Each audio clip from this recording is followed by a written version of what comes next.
साधारण को असाधारण बनने में वक्त लगता है।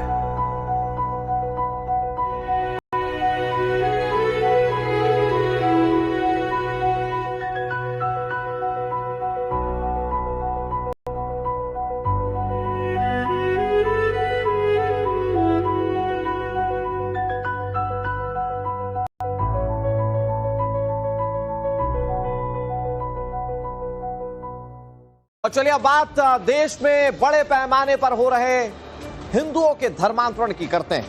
हिंदुओं के खिलाफ एक बड़ी साजिश चल रही थी और उस धर्मांतरण गैंग की जो न जाने देश में कितने राज्यों में एक्टिव है। उत्तर प्रदेश में छांगुर के अवैध धर्मांतरण रैकेट की परतें पूरी तरह से भी खुली भी नहीं है कि लव जिहाद के नाम पर धर्मांतरण कराने के एक और बड़े संगठित नेटवर्क का पुलिस ने पर्दाफाश किया। खुलासा यह कि कैसे हिंदू बेटियों को बरगलाकर उनका ब्रेन वॉश करके उनका धर्म बदलवाया जा रहा था। इस काम के लिए धर्मांतरण गैंग ने एक पूरी टूल किट तैयार की थी। कैसे लड़कियों को जाल में फंसाना है, उन्हें कैसे अपने धर्म के खिलाफ भड़काना है और कैसे इस्लाम की तरफ आकर्षित करना है, लालच देना है तो कैसे देना है और कैसे उनके कागजात तैयार कराने हैं, कैसे कानूनी शिकंजे से बचना है। यह सारी प्लानिंग इस धर्मांतरण गैंग के पास होती थी। मतलब हर काम के लिए एक पुख्ता प्लानिंग इन लोगों के पास। पहले बात एक नए खुलासे की करते हैं, इससे जुड़ी बड़ी खबर आ रही है। खबर यह आ रही है कि उत्तर प्रदेश के आगरा में छांगुर बाबा से बड़े धर्मांतरण गैंग का भंडाफोड़ हुआ है। आगरा पुलिस ने धर्मांतरण गैंग का पर्दाफाश किया। 6 राज्यों से 10 आरोपी गिरफ्तार हुए।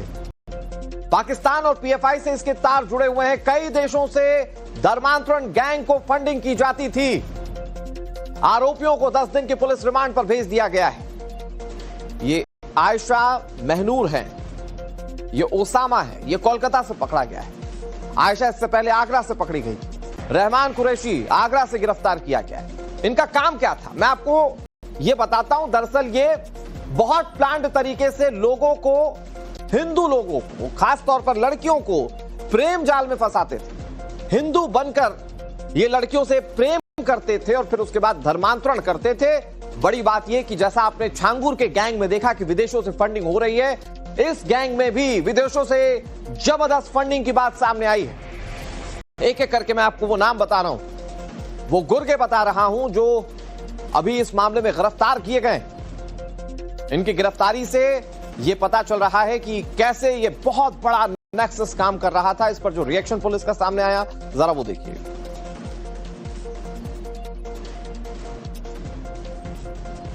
जिहाद के नाम पर अंतर्राष्ट्रीय जिहादी फंडिंग प्राप्त करने, रेडिकलाइजेशन की कार्रवाई करने और राष्ट्रीय सुरक्षा में सेंध लगाने के उद्देश्य से अवैध धर्मांतरण, डार्क वेब और अन्य नेटवर्क के जरिए गंभीर अपराध करने वाले अपराधियों के विरुद्ध है। इसी कड़ी में जनपद आगरा में हाल में ही एक उल्लेखनीय कार्य किया गया है, जिसके बारे में अभी कमिश्नर पुलिस आगरा डिटेल में बताएंगे।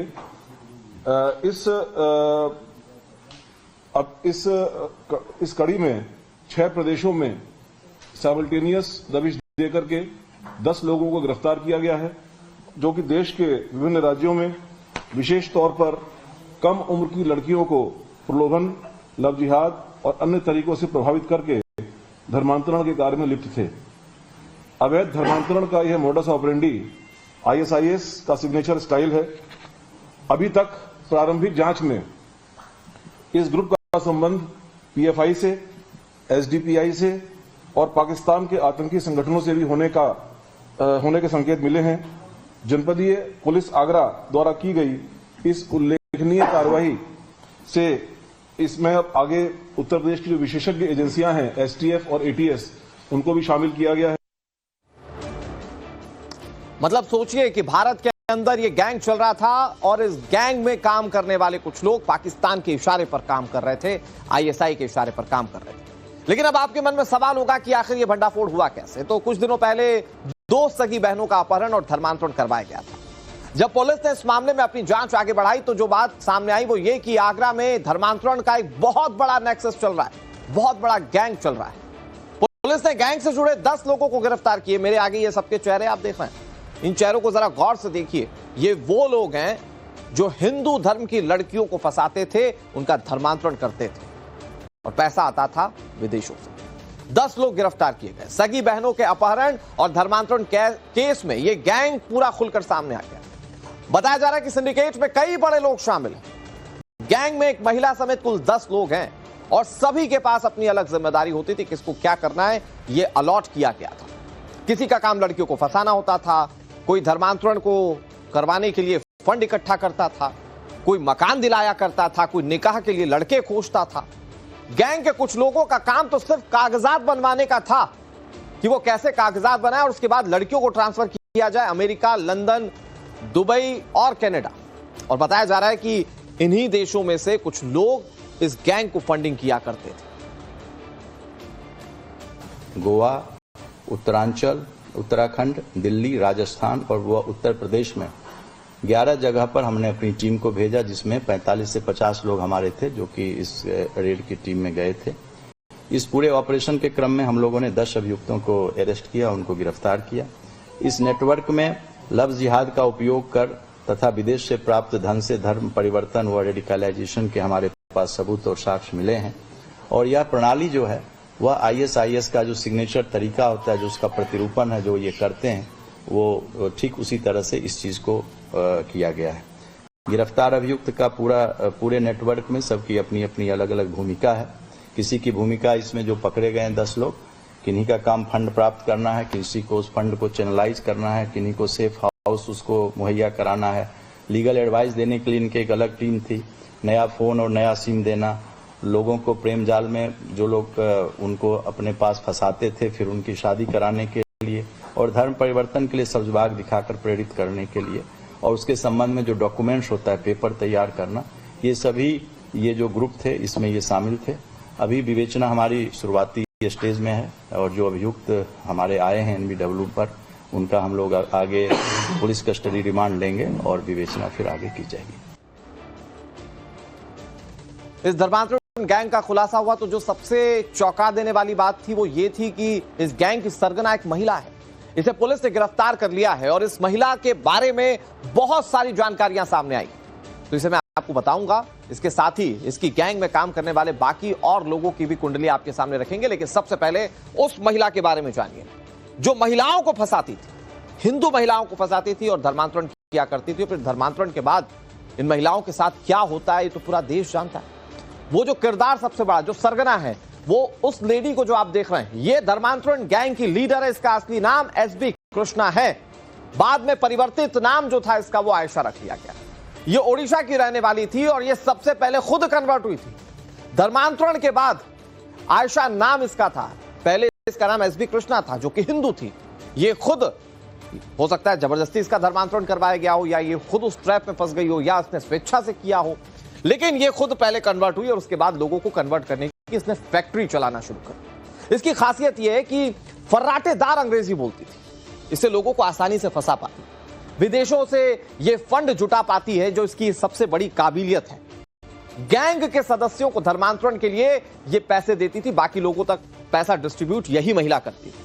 अली हसन उर्फ शेखर राय की कथित पत्नी है ये। पहले शेखर राय भी हिंदू था, बाद में कन्वर्ट हुआ, बाद में उसने नाम रखा अली हसन, और बताया जाता है, जो जानकारी मिल रही है, कि ये उसकी कथित पत्नी है। और ये संभवतः ये दोनों पति पत्नी जो है विदेशों से फंड लेकर देश के अंदर ये धर्मांतरण रैकेट चला रहे थे। इसके अलावा कई और रैकेट के किरदार हैं, कई और गुर्गे हैं, मैं उसके बारे में आपको बताऊंगा। लेकिन फिलहाल बिग बॉल पर मेरे साथ मेरे सहयोगी अभिषेक जुड़ गए। अभिषेक, का सवाल यह है कि इससे अभी छांगुर वाले मामले में इन्वेस्टिगेशन चल रही, वो मामला अभी खुलकर सामने आए, उसके विदेशी फंडिंग के बारे में सब पता चले। आगरा से एक और धर्मांतरण के रैकेट का पता चला है और यह संभवतः और बड़ा रैकेट हो सकता है, जो लड़कियों को फंसाता था, उनका धर्मांतरण जबरिया करवाया करता था। क्या जानकारी इस गैंग को लेकर और पुलिस कैसे कार्रवाई कर रही है?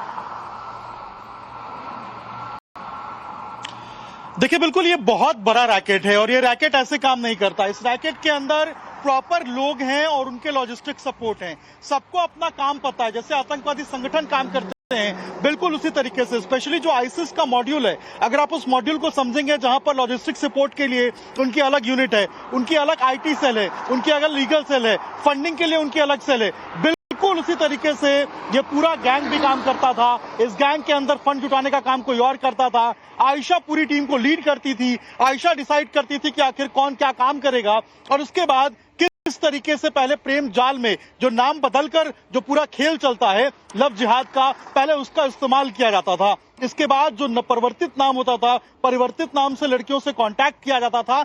उसके बाद उनका ब्रेन वॉश किया जाता था। ब्रेन वॉश के बाद जब एक बार कन्वर्ट हो जाती थी लड़कियां, उसके बाद उनको प्रेरित किया जाता था कि वो किसी और को इसी तरीके से ब्रेन वॉश करे। तो पूरा एक संगठित एक गिरोह चल रहा था, और अगर कोई वहां से निकलना चाहता है या अगर कोई भागना चाहता था तो फिर उसे जो देह व्यापार का जो गलत एक का धंधा है उसके अंदर डाल दिया जाता था। तो ये पूरा एक संगठित गिरोह है। उत्तर प्रदेश पुलिस के आगरा टीम को स्पेशल जो कामयाबी है वो इस पूरे मामले में मिली है। शुरुआती इन्वेस्टिगेशन जारी है।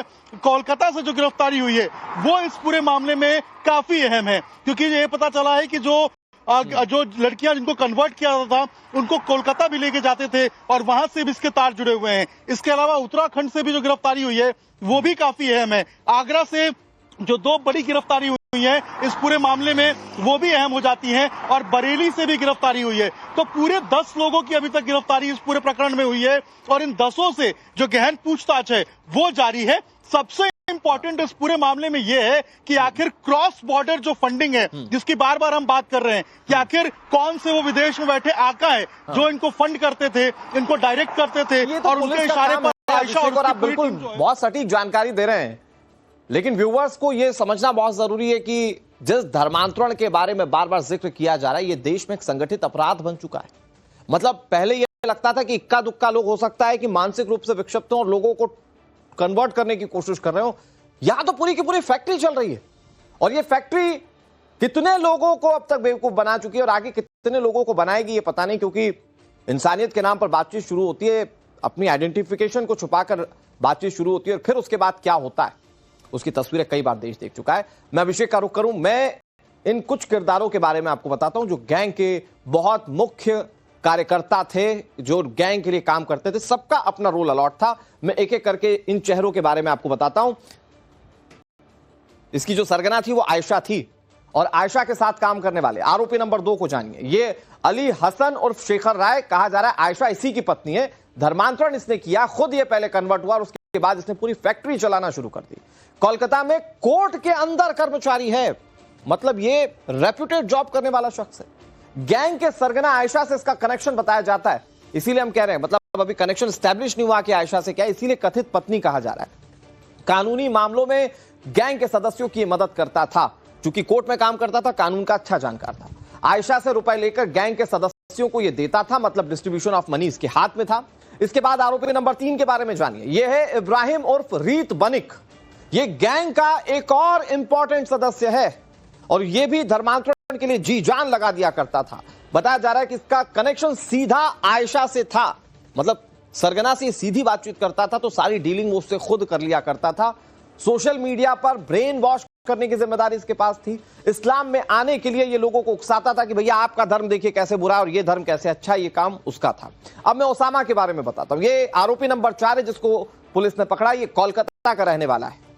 इब्राहिम उर्फ रीत बनिक का ये एजेंट है। धर्मांतरण के लिए तैयार लोगों की जिम्मेदारी इसके पास होती थी। होटल में रुकने, खाने पीने का इंतजाम, मतलब मैनेजमेंट का सारा जिम्मा वो संभालता था ओसामा।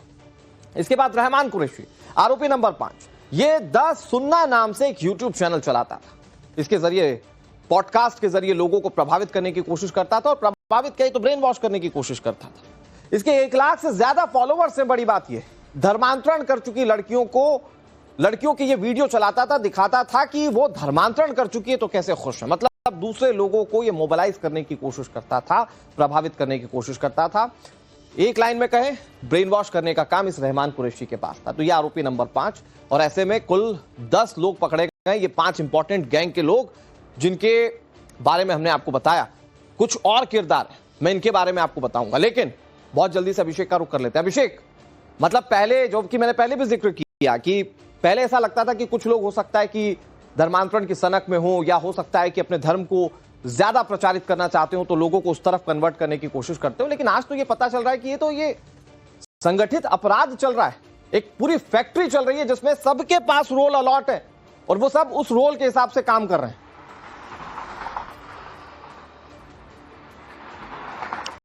देखिए, बिल्कुल आपने सही कहा, ये धर्मांतरण की फैक्ट्री चल रही थी और सबसे बड़ी बात इसमें यह है कि इस फैक्ट्री के अंदर जो मटेरियल आ रहा था, यानी कि जो लोग आ रहे थे और जो काम कर रहे थे, वो ऑलरेडी कन्वर्टेड थे। और सबसे बड़ा, एक तरीके से हम कहें तो सबसे बड़ी टेंशन इसी बात की है कि जिन लोगों ने इस पूरे एपिसोड में अपनी भूमिका निभाई है, उनमें से आधे लोग तो इस तरीके से हैं जो पहले हिंदू थे और उसके बाद उनको पहले कन्वर्ट किया गया और वो इस पूरे धर्मांतरण के गिरोह में शामिल होते गए। आयशा, जैसे आप देखेंगे आपको तो ओडिशा के रहने वाली है, उसका जो कहा जा रहा है कि जिसका संबंध कोलकाता के शेखर के साथ था, उसका अगर आप देखेंगे तो वो भी पहले हिंदू था, बाद में कन्वर्ट हुआ है। इसी तरीके से अली इब्राहिम का नाम निकल के सामने आ रहा है। कई सारे ऐसे नाम हैं जो पहले तो हिंदू थे, बाद में कन्वर्ट हुए और उसके बाद इस पूरे संगठन के, इस पूरे गिरोह के सरगना बन गए। पूरा आईसिस मॉड्यूल है ये। अगर आप समझेंगे, जैसे जो फंडिंग का काम है वो आयशा के पास मौजूद था, आयशा के पास पूरी पैसे आते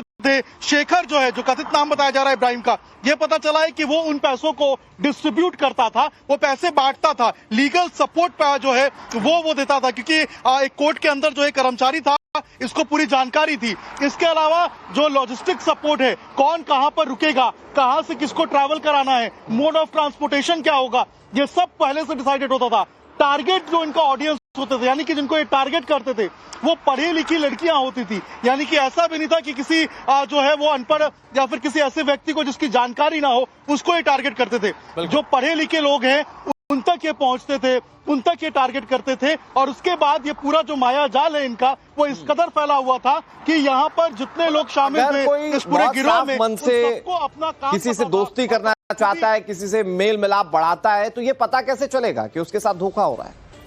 इसके लिए तो बाकायदा एक फैक्ट्री काम कर रही ना। छिपने के लिए भी लोग वहां पर हैं, छिपाने के लिए लोग भी वहां पर हैं और कोशिश ये की जा रही है कि ज्यादा से ज्यादा लोगों को कन्वर्ट किया जाए। फिर एक दिन क्या होगा, सब कन्वर्ट हो जाएंगे तो बचेगा कौन? खैर, अभिषेक बहुत शुक्रिया, कार्रवाई पर नजर बनाए रखिए। आपसे तमाम अपडेट्स हम आगे भी लेते रहेंगे, लेकिन गैंग के 5 सदस्यों के बारे में हम आपको बता चुके हैं। अगले 5 के बारे में जानिए जो कि इस गैंग के अहम हिस्से थे और इनके खिलाफ पुलिस अब कार्रवाई कर चुकी है या कार्रवाई आगे बढ़ा रही है। आरोपी नंबर 6 के बारे में जानिए। मोहम्मद अली इसका नाम है, जयपुर से इसे गिरफ्तार किया गया। राजस्थान के संभालगात में ये गैंग का काम देखता है। कई लोगों के धर्मांतरण में इसकी अहम भूमिका रही है। वर्तमान में हिंदू महिला डॉक्टर को इसने जाल में फंसा लिया है। खुद भी अपना धर्म बदलकर ये अली बना था, मतलब ये पहले हिंदू था, बाद में कन्वर्ट हुआ। आरोपी नंबर 7 अबू तालिब उत्तर प्रदेश में गैंग के लिए काम कर रहा था। मुजफ्फरनगर से इसे गिरफ्तार किया गया। धर्मांतरण के बाद ये लोगों के कागजात बनाया करता था। आरोपी नंबर 8 अबू रहमान उत्तराखंड में धर्मांतरण गैंग का मुख्य सदस्य था। देहरादून से इसे गिरफ्तार किया गया। वर्तमान में अबू तालिब के संपर्क में यह था। आरोपी नंबर 7 मुस्तफा उर्फ मनोज, राजधानी दिल्ली से इसे पकड़ा गया। इब्राहिम उर्फ रीत बनीक से इसका सीधा कनेक्शन था। कई हिंदू बेटियों के धर्मांतरण का आरोप इस पर है। और आरोपी नंबर 10 जुनैद कुरैशी, जयपुर में गैंग का सक्रिय सदस्य, मोहम्मद अली के लिए काम करता था और हिंदू बेटियों को धर्मांतरण के लिए यह टारगेट किया करता था। एक चीज और नोटिस कीजिए, सबके रोल डिसाइडेड है, सबके राज्य भी अलग है। तो क्या राज्यवार भी इन लोगों के ऊपर जिम्मेदारी थी कि किस राज्य में इन्हें लड़कियों को टारगेट करना है? फिलहाल पुलिस इसे इन्वेस्टिगेट करेगी तो सारी तस्वीरें साफ होंगी, लेकिन यह बहुत डरावना है। देश में जिस तरह से अवैध धर्मांतरण किया जा रहा है, जिस तरह से हिंदू लड़कियों को टारगेट किया जा रहा है, उससे पता चल रहा है कि ये फैक्ट्रियां जोर शोर से फल फूल रही हैं और इसमें विदेशों के हाथ भी हैं। मतलब ये देशद्रोही भी हैं जो हमारे देश में इस तरह की चीजें कर रहे हैं। इस पूरे मामले को समझाने के लिए एक रिपोर्ट आपको दिखाते हैं। छांगुर से बड़े धर्मांतरण गैंग का पर्दाफाश। 6 राज्यों से 10 आरोपी हुए गिरफ्तार। पाकिस्तान और पीएफआई से जुड़े गैंग के तार। अभी तक आप छांगुर की पापी दुनिया और उसके गुनाहों के बारे में सुन रहे थे, लेकिन अब आगरा से ऐसा सनसनीखेज खुलासा हुआ जिसे सुनकर आपके होश उड़ जाएंगे। धर्मांतरण के एक और बड़े नेक्सस का पर्दाफाश हुआ है। यहाँ एक नहीं 10 छांगुर हैं जिनकी बुरी नजर पूरे हिंदुस्तान पर थी। 6 प्रदेशों में साइमल्टेनियस दबिश देकर के 10 लोगों को गिरफ्तार किया गया है, जो कि देश के विभिन्न राज्यों में विशेष तौर पर कम उम्र की लड़कियों को प्रलोभन, लव जिहाद और अन्य तरीकों से प्रभावित करके धर्मांतरण के कार्य में लिप्त थे। गोवा से आयशा नाम की महिला को पकड़ा गया। अन्य 9 आरोपी पुरुष हैं। सभी को अलग अलग जिम्मेदारी मिली हुई थी। कोई युवतियों को फंसाता था, कोई फंड जुटाता था, कोई मकान दिलाया करता था, कोई निकाह के लिए लड़के खोजता था, कोई कागजात तैयार कराया करता था।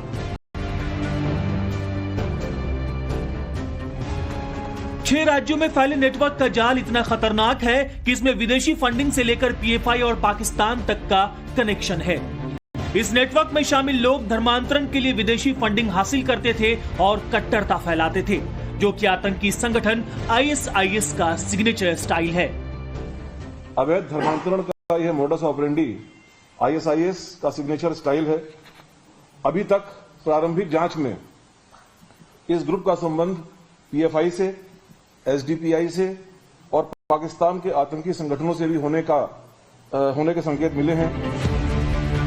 आगरा से इन सभी 10 आरोपियों की गिरफ्तारी के बाद इन्हें पुलिस की रिमांड में भेज दिया गया है। इस गैंग के खुलासे से पुलिस भी हैरान है कि आखिर देश में धर्मांतरण का इतना बड़ा नेक्सस कैसे फल फूल रहा है। Bureau report, times now of Bharat.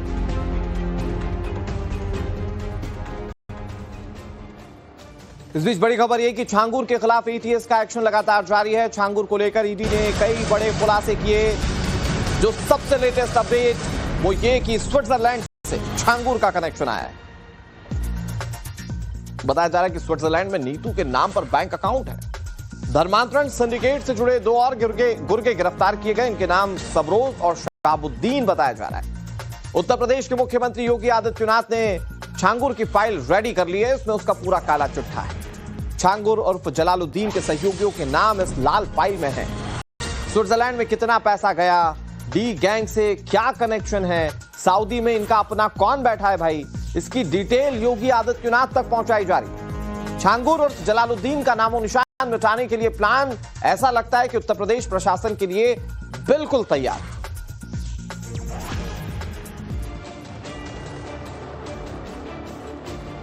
तो उत्तर प्रदेश के मुख्यमंत्री योगी आदित्यनाथ ने छांगुर की फाइल रेडी कर ली है। इसमें उसका पूरा काला चिट्ठा दर्ज है। छांगुर और जलालुद्दीन के सहयोगियों के नाम इस लाल फाइल में लिखे गए। स्विट्जरलैंड में कितना पैसा गया, डी गैंग से क्या कनेक्शन, ये सारी डिटेल योगी तक पहुंचा दी। रिपोर्ट आप देखिए।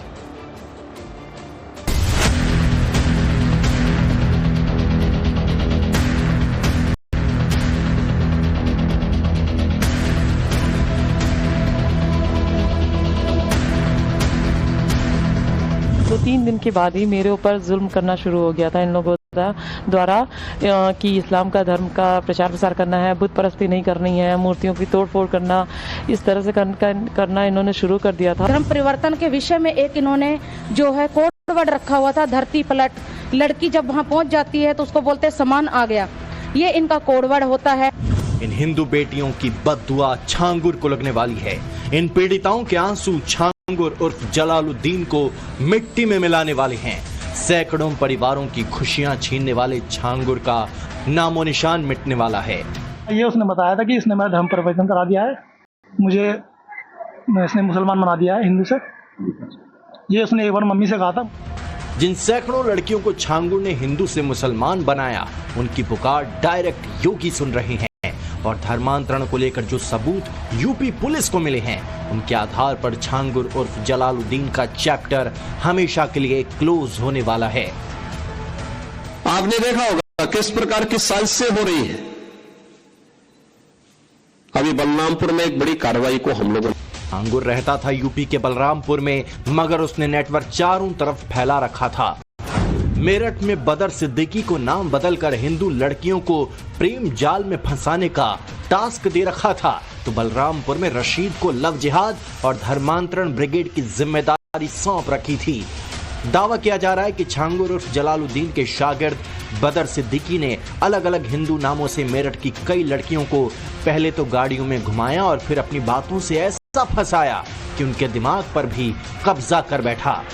गाजियाबाद के एक परिवार ने बदर सिद्दीकी पर अपनी बेटी के अगवा करने का आरोप लगाया है। मेरठ की एक फैमिली ने भी 2018 से अपनी लड़की के गायब किए जाने की बात कही है। शक ये भी जताया जाता है कि छांगुर के इशारे पर बदर सिद्दीकी लड़कियों को अगवा कर खाड़ी देशों में भेजने का काम कर चुका है। में एक कॉल सेंटर है एयरटेल का, तो उसमें कॉल सेंटर में जॉब करती थी, बतर भी वही करता था। वहाँ पे उनका मुलाकात हुई।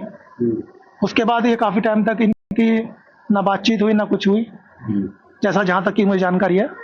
उसके बाद ये दिल्ली में फिर उसकी मुलाकात हुई, उसके बाद से हमारी बहन मिसिंग है। बदर सिद्दीकी के टारगेट पर ऐसी लड़कियां होती थीं जो परिवार से दूर रहकर नौकरी करती थीं, जबकि रशीद ऐसी हिंदू बेटियों को रडार पर रखता था जो या तो गरीब परिवार से थी या कम पढ़ी लिखी होती थी।